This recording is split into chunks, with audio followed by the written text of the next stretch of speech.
Hey guys, welcome to another video and thanks for clicking on this one. This is just to do a quick recap of what's been going on in the market over the course of the week.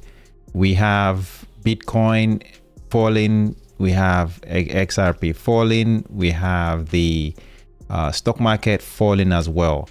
And all of this isn't really happening in its own way, because at the end of the day, they are all kind of connected. The worries that investors do have are very similar. A big one, of course, is what would the Feds do come December, I believe 9th and 10th, and when they actually make a decision on the rates. The preference that investors do want, of course, is to do a rate cut. But we also know that we have inflation data that has been amiss for some time due to the government shutdown, and we don't have any data to go by, which means the Feds will likely not make a decision, or might have to wait to get more data to make a decision. So all those factors are really affecting the market. And of course, there are some Fed officials that have made some statements about maybe keeping rates the same, maybe reducing rates, maybe increasing rates. All of that information are being diluted in the market, hence the reason why the market has been falling. Now, when it comes to cryptocurrency, according to experts out there, they said it was a glitch in the system, and that really caused a lot of positions to be liquidated, which triggered more liquidations and all of that stuff. Now, here's the thing though. The question that I want to ask you is, are you taking the time to find opportunities, or are you staying out of the market? Let me know in the comment section, because at the end of the day, we all talk about finding opportunities. Oh, what does opportunity mean? It means that buying great companies at a cheaper price, which means that when things are red and they look so unpredictable and the fear and greed index is so low, that means that these are the opportunities. But the reality is that most people are also trying to wait to see what happens, to see what happens to rates, to see what happens in the near future. All of those factors will definitely play a key role if you're investing. But should you really be waiting, or should you be taking advantage of these opportunities that have been presented? So with that said, I pulled up the Dow Jones Industrial Average Index and kind of just look at some of the things that I am seeing. So here's the chart, and I may need to actually move myself out of the way. But here's the week. All right. So week of the 17th is right here. And if I actually go back a few days, maybe to about a week, you'd see that the Dow Jones actually made a nice recovery up onto 48,431 or 48,431. And it tapered, or at least kind of consolidated in that region, and we started having the sell-off. And that sell-off really intensified over the week of 17th, or this week that we just about to wrap up. And one thing that is consistent, right, is that we are finding a nice support, or at least getting that bounce off that 45,904, somewhere there. We broke below that, dropped to about 45,000, which was very unexpected, but we quickly climbed back to that region of 45,000.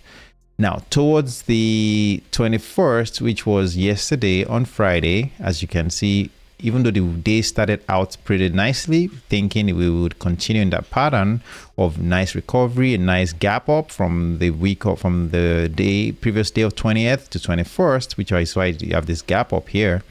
Well, that didn't really last long, and from there we had this huge sell-off again. But again, surprising, like I mentioned, we bounced off that 45.7 to then close the day at around 46.2. Now, if we could go back, right, if I pull this up and I use let's do the trend line here from the top to that point. All right, what we would see is that, and actually I did that wrong, that's about 4.5% drop, about 2,206 points lower from the highs up here to this point right here. And what is that? What does that mean? Well, we've seen a significant decline, right? About 4 or 5% in a few days is a lot. In 9 days, that is a lot.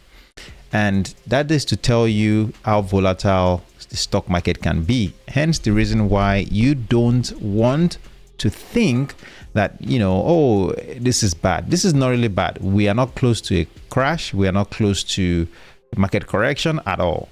A crash correction will be anything more than 10%. A crash is more like 20%. So seeing a 4.5% drop is actually pretty healthy. And this is actually normal. So do not worry about what is going on. The next thing that I will talk about is to talk about Bitcoin. Now, the reason why I'm bringing Bitcoin to this, even though I'm not really, I don't talk about it a lot, but the reality is it remains that investors, institutional investors are becoming investing in Bitcoin at this point. And Bitcoin also experienced its own volatility. Like I mentioned earlier, there was a huge sell-off due to a technical glitch, according to Tom Lee, right? And all of that is still rattling the market. And as you can see, if I can do, let's do 1 year chart here, and that's on a daily, with 1 year out. You see that we had about the highs of 126,000, and now Bitcoin is down to about 84,000. If I pull up this trend chart again to see how much we've lost from the highs, all right, all the way down to about 84,000 that it is right now, Bitcoin is down about 32.5%. All right, that lost about 40,000. Well, let's just call that $41,000. All right, from the top, from up here, 126,000 to down here, 84,000. That is a lot. And obviously, if you're invested or if you are holding Bitcoin, you will be feeling that. But here's the thing that you want to think about. The goal is not to think about this short-term period. This is over the course of how many days? Let's see. This is over the course of 48 days. Let's just call that 50 days, right? If I do this chart and let's go 5 years out, you can see that what we've lost here, even though it's significant in the short term, over the years, if you've, let's say you dollar cost average and you buy consistently over the years, you will be still in the green, right? Not by a lot, to be honest, because let's assume that you bought at the top here, right? And you didn't dollar cost average. You just bought at the top, you bought at the top here, you're still in the green, but not by a lot. However, if you've dollar cost averaged all through this period, you've spent way more time in the lower regions than actually you've spent at the top. And even if you do better, that you actually buy more when it falls, then you would have actually done a lot more, your gains will be much more higher than what it is right now. So all that I'm saying is to remember that the goal is not to think about this market as it is right now. Everything that is going on right now that is rattling the market will eventually be the things of the past. And guess what? It becomes history. We forget about it. We move to the next worry. And there would always be things to worry about in the market. There will always be some Fed decisions to worry about. There will always be some political decisions to worry about, some war, some speech that will be made or statement that will be made that will rattle the market. All of those things would impact the market. But you have to find the opportunities that you are looking for and stay consistent with your plan. That plan is what will sustain you during difficult times like this. Sometimes making an automatic investment is really the best way, so that you take your emotions, you take your worry, you take your fears out of it, and all you have to do is just put your money on the table, let it automatically be invested, and you don't have to put yourself into the picture. I hope this helps. If you found value in it, don't forget to drop a like on it, and I'll see you in a future one.